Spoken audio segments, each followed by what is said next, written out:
우리 오늘 말씀 19절과 20절 말씀을 같이 읽어보도록 하겠습니다. 같이 읽겠습니다.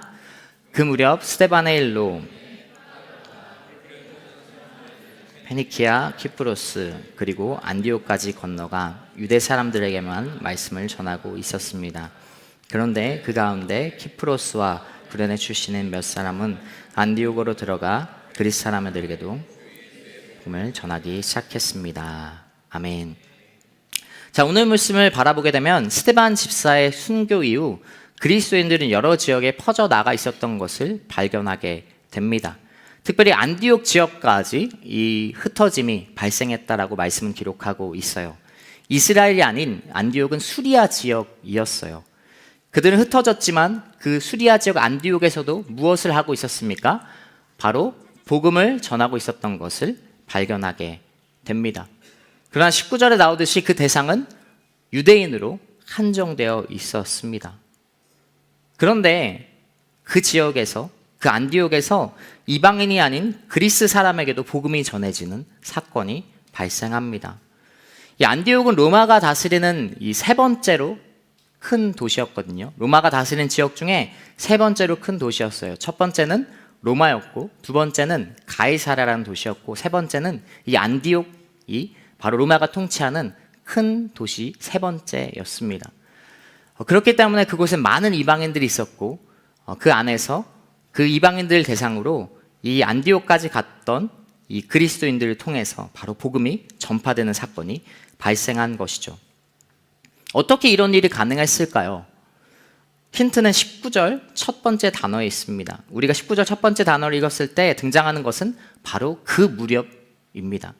그 무렵이 바로 이 복음이 전해지는 것을 가능케 한 것을 발견하게 되죠. 그 무렵은 언제였습니까? 사도행전 11장 1절과 2절 그리고 17절과 18절 앞의 말씀을 함께 읽어보도록 하겠습니다. 같이 읽겠습니다. 유대에 있는 사도들과 형제들이 이방 사람들도 하나님의 말씀을 받았다는 소식을 들었습니다. 그래서 베드로가 예루살렘에 올라갔을 때 할례 받은 신자들이 그를 비난하며 17절과 18절입니다. 그러니 하나님께서 주 예수 그리스도를 믿는 그들에게도 주셨는데 내가 누구라고 감히 하나님을 반대할 수 있겠습니까? 그들은 이 말을 듣고 더 이상 할 말이 없었습니다.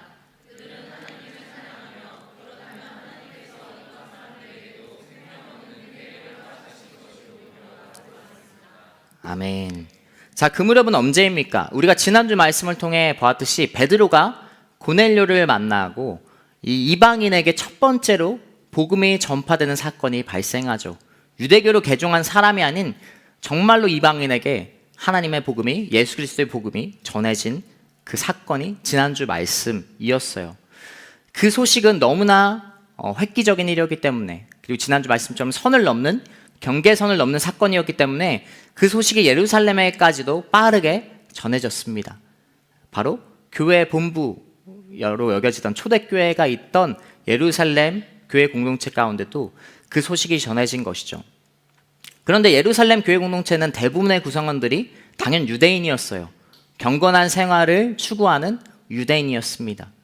그들이 이 소식을 처음 들었을 때 우리가 1절과 2절의 말씀 보듯이 그들은 베드로를 비난하기 시작했습니다. 너가 어떻게 이방인의 집에 들어가고 그들과 식사를 하고 어떻게 그들과 함께 있을 수 있냐? 그들에게 어떻게 복음을 전할 수 있냐? 이렇게 반발하고 비난했던 것이죠. 그런데 감사한 것은 무엇입니까? 베드로가 그 상황을 설명하고 그리고 그 가운데 놀라운 성령의 역사가 있었다라는 것을 그가 이야기하자 그들이 그것을 받아들이고 성령의 역사에 순종했다라는 것을 발견하게 됩니다.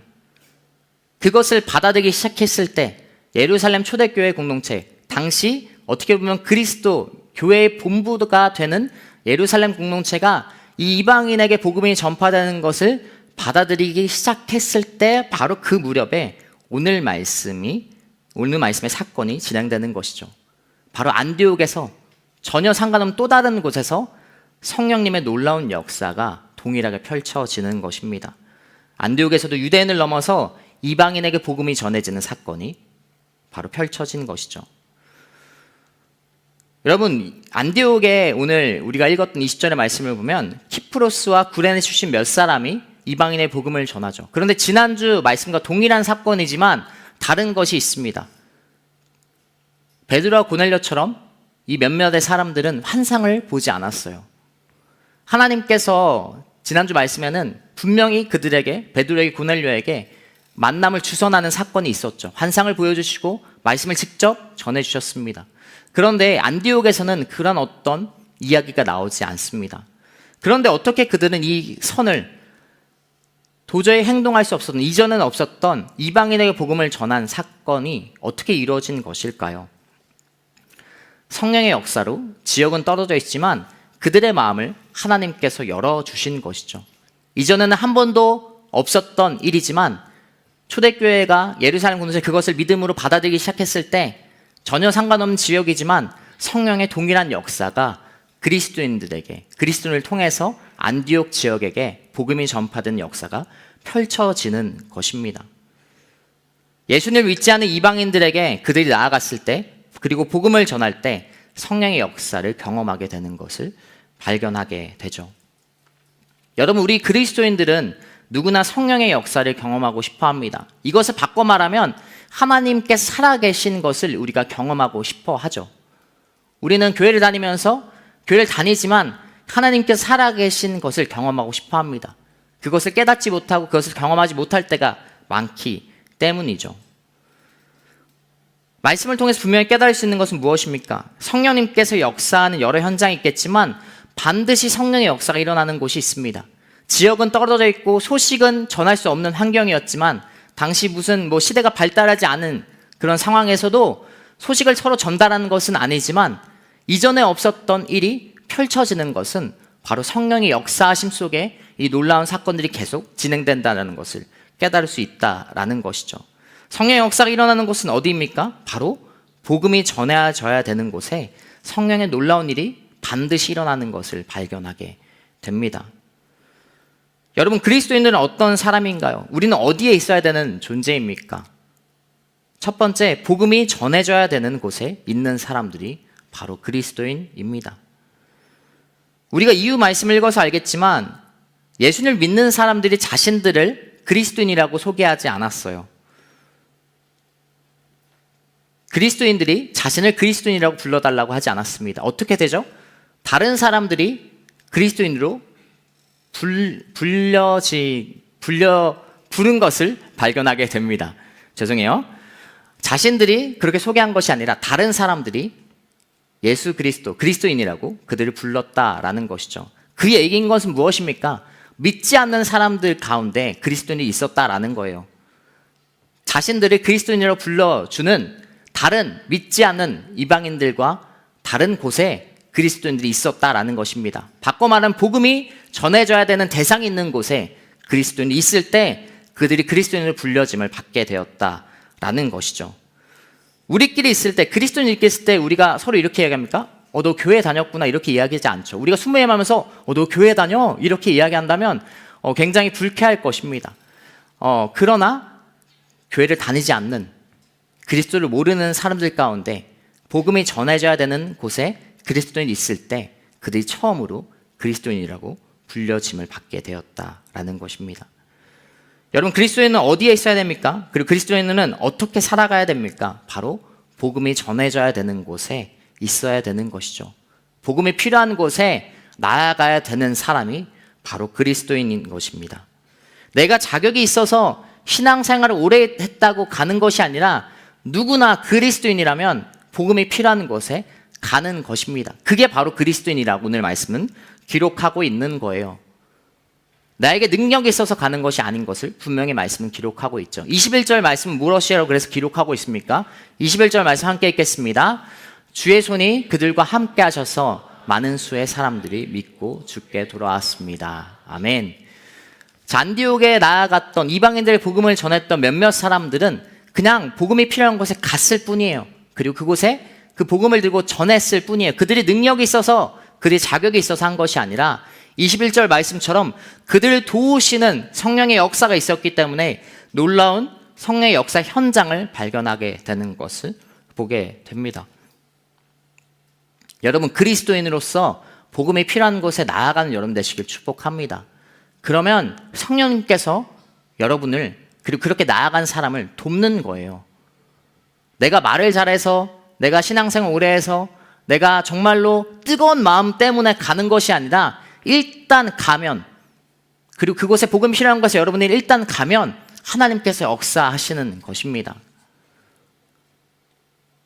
아울리치에 대한 고민이 있는 분들 있을 겁니다. 선교와 전도에 대해 여러 가지 이 시대의 그리스도인은 고민을 하고 살아가야 돼요. 어떻게 우리가 전도하고 선교할 것인지, 그리고 아울리치를 어떻게 갈 것인지에 대한 고민이 필요한 시대 속에 우리는 살아가고 있습니다. 그러나 그것을 가는 사람은 오랜 믿음 생활을 했다라고 가는 것이 아니라 누구나 어떤 그리스도인도 가야 된다라는 것을 말씀을 통해 깨닫게 되는 것이죠. 저 역시 그랬습니다. 첫 번째 아울리치 전 기억해요. 첫 번째 아울리치 이 사진을 제가 띄울까 말까 10번 넘게 고민했어요. 20번은 고민하지 않았어요. 슬슬 나와야 될 텐데. 네. 제가 첫 아울리치 갔을 때 저희 모습입니다. 저 20살 때. 네. 지금과는 다른 모습이죠. 네. 그런데 저 모습 속에 여러분 느껴지시지? 제가 뭘 알고 갔겠습니까? 전혀 모르고 갔습니다. 하나님에 대해 제대로 알지도 못했고 하나님에 대해 온전함을 가지고 나아간 사람이 아니었어요. 그런데 제가 아직도 첫 번째 아울리치 장소를 기억해요. 경상남도 합천이라는 유아교회라는 그 교회였어요. 너무나 하나님께 주신 은혜가 많았고 사랑이 많았기 때문에 아무것도 몰랐지만 그리스도인이라면 복음이 전해지는 가는 곳에 그것에 순종했을 때, 그거 하나만을 가지고 나아갔을 때 하나님께서 부어주신 은혜가 충만했다라는 사실입니다. 여러분, 안디옥 교회를 통해서 그리고 그리스도를 살아가는 것, 여러분 복음이 전해져야 되는 곳에 나아가는 여러분 되시길 축복합니다. 그것은 어떠한 자격이 있어서 무엇을 알아서가 아니라 그리스도인이라면 당연하게 나아가야 되는 것임을 깨달아야 된다라는 것이죠.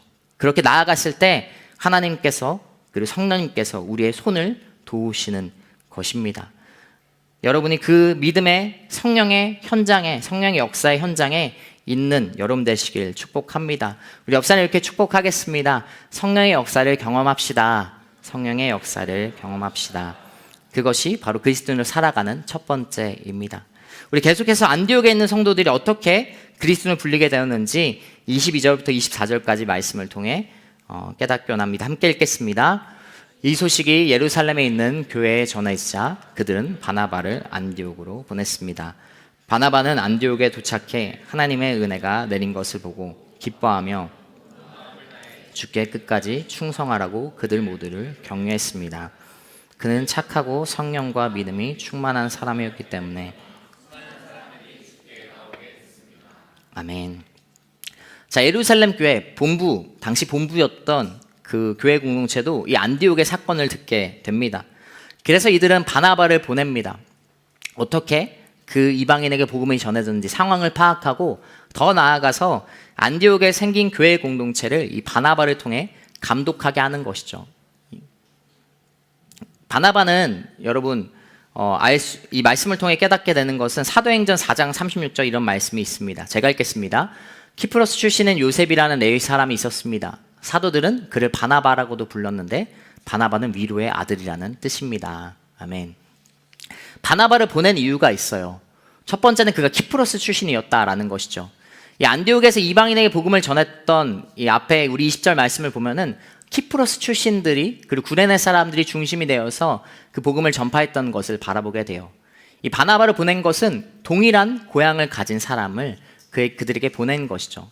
그들과 동질감이 있고 유대감이 있는 사람을 보냈다라는 것을 바라보게 됩니다. 또한 바나바는 어떠한 사람이었습니까? 그 이름의 의미처럼 위로의 사람이었어요.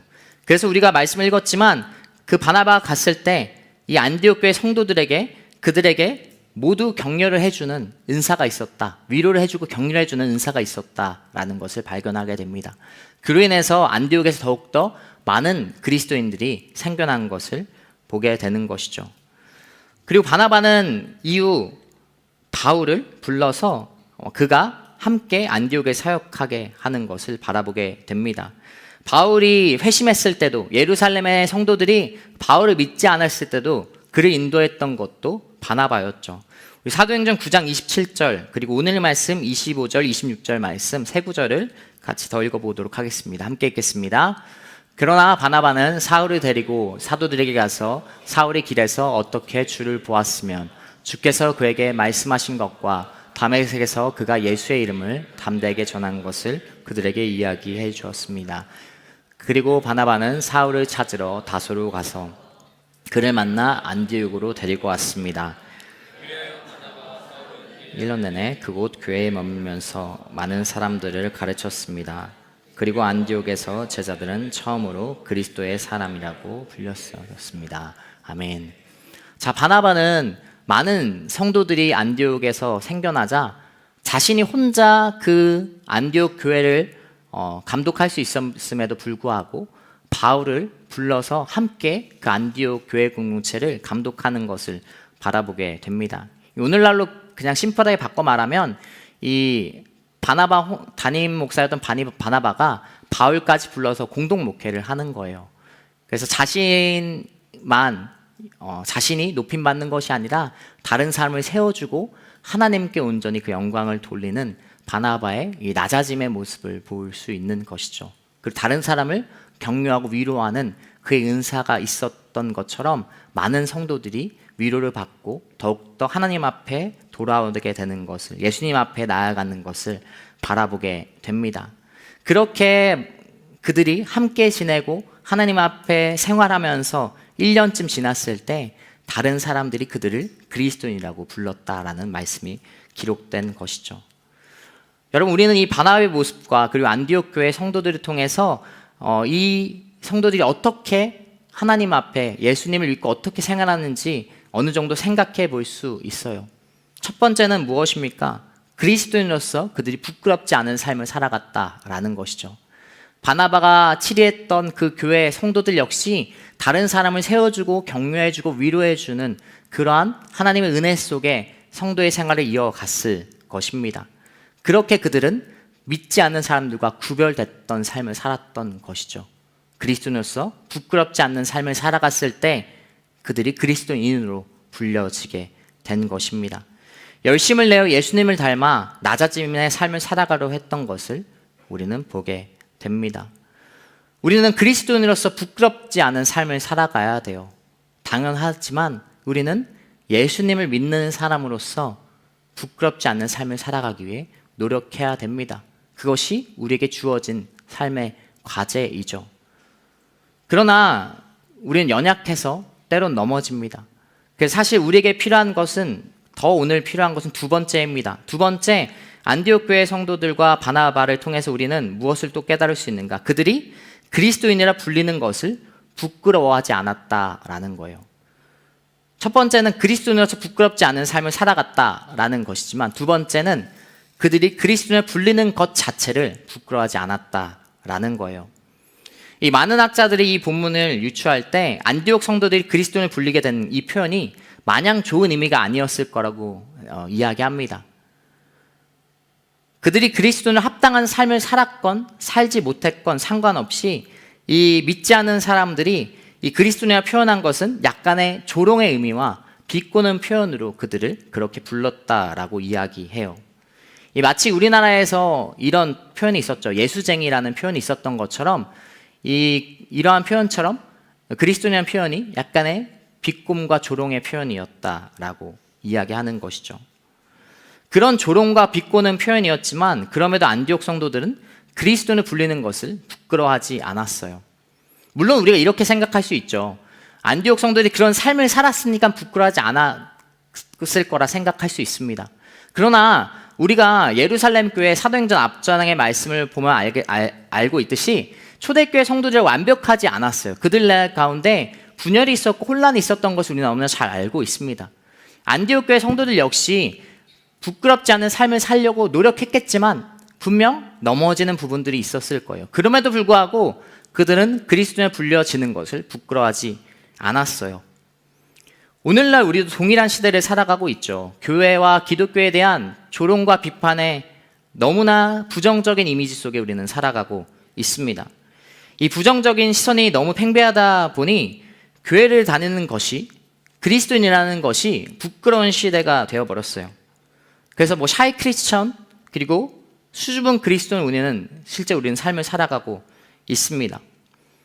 어떤 생각까지 하냐면 오히려 드러내놓고 너무나 내가 교회를 다닌다라고 하는 사람들을 보면 이단이 아닐까? 이런 생각을 먼저 하게 되는 것이 우리의 실제적인 오늘날의 시대인 것을 보게 되죠.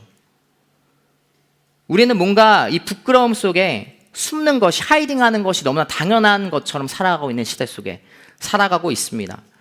여러분, 그러나 우리는 안디옥 성도들 중에 깨달아야 되는 것은 무엇입니까? 그들이 그러한 삶을 살았건 살지 못했건, 물론 첫 번째 얘기했듯이 그러한 삶을 살아간 것이 너무나 중요하지만 그렇지 못했을지라도 그리스도에 불려지는 것을 그들이 부끄러워하지 않았다라는 거예요. 오늘날 우리도 당연 믿음의 생활을 하면서 그리스도인으로서 부족한 삶을 살 때가 있죠. 그렇다고 해서 우리가 부끄러워하는 것이 합당치 않다라는 것을 우리는 말씀을 통해 깨달아야 됩니다. 여러분, 숨어 지내지 마십시오. 교회에 가는 것이, 그리스도인이라는 것이 부끄러운 것이 그리스도인의 모습이 아니라는 것을 우리는 분명히 깨달아야 됩니다. 물론 그것이 막 교만해지라는 것은 아니죠. 그러나 위축될 이유는 없다라는 거예요. 우리가 당당해져야 된다라는 거예요. 그리스도인으로서 당당해질 필요가 있다라는 것을 우리는 분명 깨달아야 됩니다. 누가복음 9장 26절 말씀 함께 읽겠습니다. 같이 읽겠습니다. 누구든지 나와 내 말을 부끄러워하면 인자도 자기 영광과 아버지와 거룩한 천사들의 영광 가운데 올 때 그를 부끄러워할 것이다. 아멘. 이렇게 숨다 보면요, 이렇게 부끄러워만 하면 언젠가는 진짜로 교회를 다닌다고 말도 못할 시대가 올 것입니다. 그리고 사람은 간사해서 숨어 지내고 부끄럽게 지내면요, 어떤 생각이 드냐면요, 내가 교회 다니는 것, 그리스도인인 것을 모르니까 그냥 편하게 살아가도 되겠지, 이렇게 마음을 먹는 것이 우리의 모습인 것을 바라보게 돼요. 그게 편하니까, 부끄러움을 넘어서 이제는 이게 더 편하니까 살아가는 것이, 내가 교회를 다니지만 그것을 숨기고 다니는 것이 내가 생활하는 데도 편하니까 그렇게 살아가는 것에 익숙해져 버리는 것을 발견하게 되죠. 여러분, 그리스도인이라고 불려지는 것이 부끄럽지 않은 여러분 되시길 축복합니다.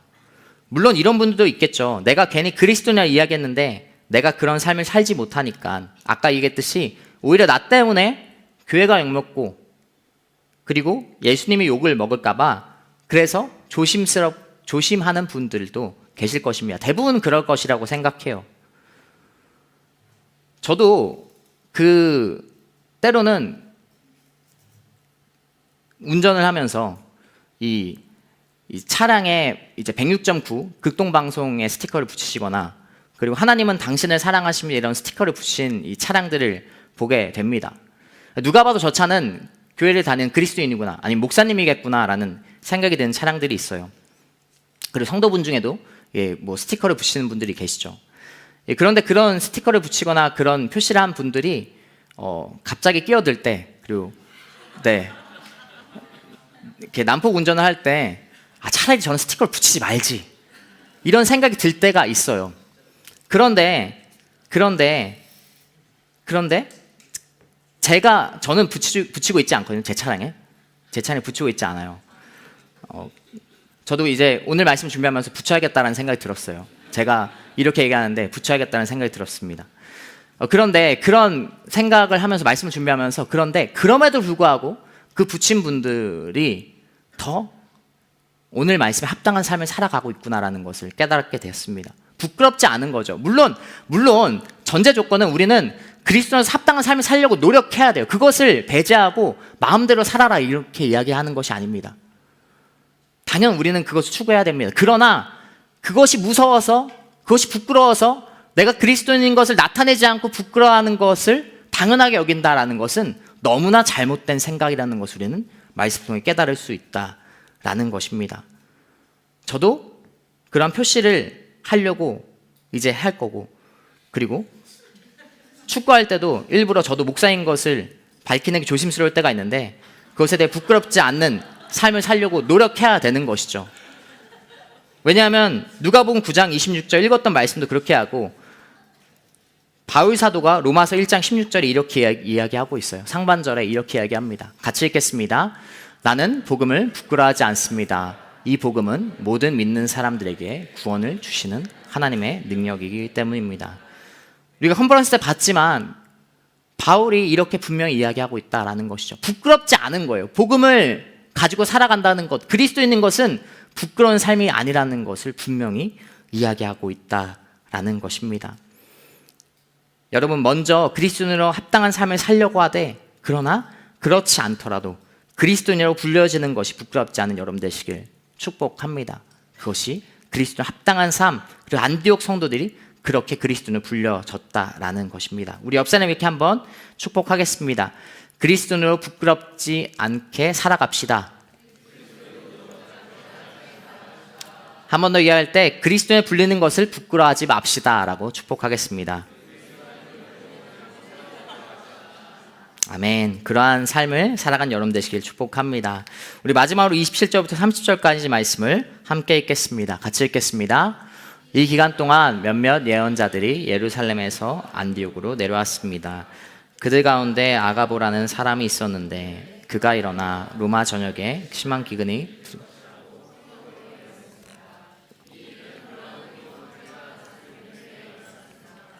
제자들은 각자 자기 형편에 따라 유대에 살고 있는 형제들을 돕기로 했습니다. 그들은 이렇게 해서 모은 헌금을 바나바와 사울 편으로 예루살렘 교회 장로들에게 보냈습니다. 아멘. 자, 이어서 말씀은 지형적으로 예루살렘 기근과 궁핍했던 여러 환경에 있었던 예루살렘 교회에 이 안디옥 교회가 헌금을 하는 말씀이 이어지는 것을 바라보게 됩니다. 예루살렘은 고도가 해발이 높은 지형이 있었어요. 해발 700m 가량이 있었던 고지대의 도시였기 때문에 이 기근이나 흉년이 들 때, 그리고 물의 공급이 어려웠던 그 지역이었기 때문에 비가 내리지 않거나 기근 흉년 낼 때 굉장히 큰 직격탄을 맞던 이 도시였습니다. 그래서 성경에 여러분 신약의 말씀을 보게 되면 예루살렘 교회 헌금하는 장면들이 종종 나오는 것을 바라보게 돼요. 이 안디옥 교회들도 이 예언을 듣고 이 흉년과 기근이 있는 것을 듣고 이 기쁜 마음으로 예루살렘에 헌금을 하는 모습이 나오는 것이죠. 자신의 형편에 따라 그들을 돕는 모습을 바라보게 됩니다. 왜 이 그리스도인에 불려지는 안디옥 성도들은 한 번도 보지 못한 예루살렘 사람들에게 이 마음을 다해 헌금을 하는 것일까요? 그것은 로마서에 또 바울이 잘 이야기해 주고 있죠. 로마서 1장 14절과 13장 8절 말씀 같이 읽겠습니다. 나는 그리스 사람이든 미개한 사람이든 지혜로운 사람이든 어리석은 사람이든 그 모두에게 빛을 진 사람입니다. 서로 사랑하는 것 외엔 13장 8절 같이 읽겠습니다. 서로 사랑하는 것 외에는 남을 사랑하는 사람은 율법을 다 이루었습니다. 아멘. 자, 마지막으로 그리스도인이라 불리는 사람은 어떠한 사람입니까? 바로 빛을 갚는 사람들이에요. 어떠한 빛인가? 바로 사랑의 빛을 갚아가는 사람인 것을 이 안디옥 교회 성도들을 통해 보게 됩니다. 예수님을 믿는 그리스도인들은 이미 빛을 지고 있어요. 빛을 진 상태에 있습니다.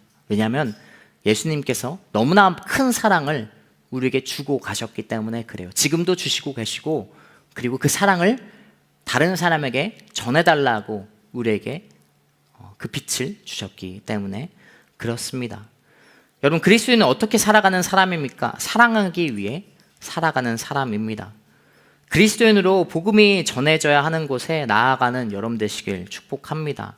사랑을 가지고 나아가는 거예요. 이 사람들이 헌금을 했던 것도 마찬가지고, 바울이 자신과 상관없고 가보지도 않던 그 많은 지역에 복음을 들고 나아갔던 것 역시 그리스도인이기 때문에, 바꿔 말하면 사랑의 빛을 진 사람이었기 때문에 많은 지역에까지 그 복음을 들고 나아갔던 것을 발견하게 됩니다. 그리스도인의 삶의 그리고 원동력은 바로 그 예수님의 사랑인 것을 바라보게 돼요. 그 예수님의 사랑이 없다면 우리는 그리스도인으로 살아가는 것이 아니고 그리스도인을 사랑하는 것이 아닌 것을 깨닫게 되는 것이죠. 여러분, 여러분의 삶의 이유가 이 사랑을 가지고 살아가는 것에 있기를 축복합니다. 사랑을 가지고 그것을 전하는 것에 여러분의 삶의 이유가 있기를 축복합니다. 그래서 그 사랑을 가지고 복음이 전해야 되는 곳에 나아가는 여러분 되시길 축복합니다. 그리고 이야기했듯이 먼저 그리스도인으로 부끄럽지 않은 삶을 살아가십시오. 그러나 그것이 어렵다고 하더라도 숨지 말고 그리스도인으로 불리는 것을 부끄러워하지 말고 드러내는 여러분 되시길 축복합니다. 그리고 조금 전에 얘기했듯이 마지막으로 그리스도인으로 사랑하며 살아가는 여러분 되시길 축복합니다. 말씀을 정리하겠습니다. 여러분, 오늘 말씀처럼 첫 번째로 이제 그리스도인으로 불려지는 사건이 나오는 것을 바라보게 됩니다. 그리스도인은 결국 어떤 사람인가요? 앞에 이야기를 했지만 그것을 넘어서 결국 어떠한 사람입니까? 그리스도라는 그 단어에 있듯이 예수님을 따라가는 삶, 예수 그리스도를 따라가는 삶을 이야기해요. 그것이 가장 중요하다라는 거예요. 믿음 생활을 했을 때 그리스도인이라는 것은 그 그리스도를 따라가는 삶이 가장 중요한 것이라는 것을 나타내고 있습니다. 믿음 생활했다고 교회를 다닌다고 우리를 그리스도인이 아니라 천국에 갈 사람이라고 해서 천국인 이렇게 부르지 않잖아요. 그것에 목적이 있지 않다라는 거예요. 이 땅에서 당연 삶을 다하고 하나님 나라의 천국에 가는 것 너무나 중요하지만 그것보다 우리를 그리스도인으로 불리게 되고 그리고 그리스도인으로 우리가 살아가는 것이 너무나 중요하다는 것을, 그리스도를 따라 사는 것이 너무나 중요하다는 것을 이야기합니다. 여러분, 예수님께서 행하신 것을 닮아 결국 우린 살아가야 된다는 것이죠. 우리가 오늘 이야기했던 것이 예수님께서 행하신 것이잖아요. 복음이 필요한 것에 오셨죠. 이 땅에 오셨습니다. 복음을 들어야 되는 사람들에게 오셨어요. 우리 모두에게 오셨죠. 그분께서 오셨기 때문에, 그분께서 그렇게 하셨기 때문에 우리도 복음이 필요한 것에 나아가야 되는 거예요. 복음이 전해져야 되는 곳에 가야 되는 거예요. 하나님께서, 예수님께서 그렇게 행하셨기 때문에. 그리고 그렇게 가면 오늘 말씀처럼 성령님께서 도와주세요. 그리고 예수님께서 어떻게 살아갔습니까? 부끄럽게 살아가셨나요? 많은 유대인들과 토론하고 변론하면서 나를 믿어라, 예수님을 믿어라, 하나님을 믿어라, 나를 통하여 하나님을 믿어라, 그 복음을 전하는 것에 부끄러움을 가지고 살아가셨나요? 그렇지 않죠. 너무나 당당하게 살아가셨어요. 여러분의 삶이 그런 삶이 돼야 돼요. 그리스도인이라면 그렇게 살아가야 되는 것을, 그 단어에 의미가 있는 것을 발견하게 됩니다. 여러분, 복음을 가지고 당당하게 살아가는 여러분 되시길 축복합니다. 예수님의 이름이 부끄럽지 않게 살아가길 축복하되 설사 그렇지 못할지라도 그 이름, 그 그리스도인을 불려지는 것이 부끄럽지 않기를 축복합니다. 그리고 마지막으로 예수님께서 사랑을 가지고 계속해서 우리에게 모든 것을 행하셨던 것처럼 그 사랑을 가지고 다른 사람을 사랑하는 여러분 되시길 축복합니다. 그것이 그리스도인에게 합당한 삶, 그리스도인으로 살아가는, 사랑하는 삶인 것입니다. 한 신학자 이렇게 얘기했어요. 스탠리 존스라는 신학자인데요.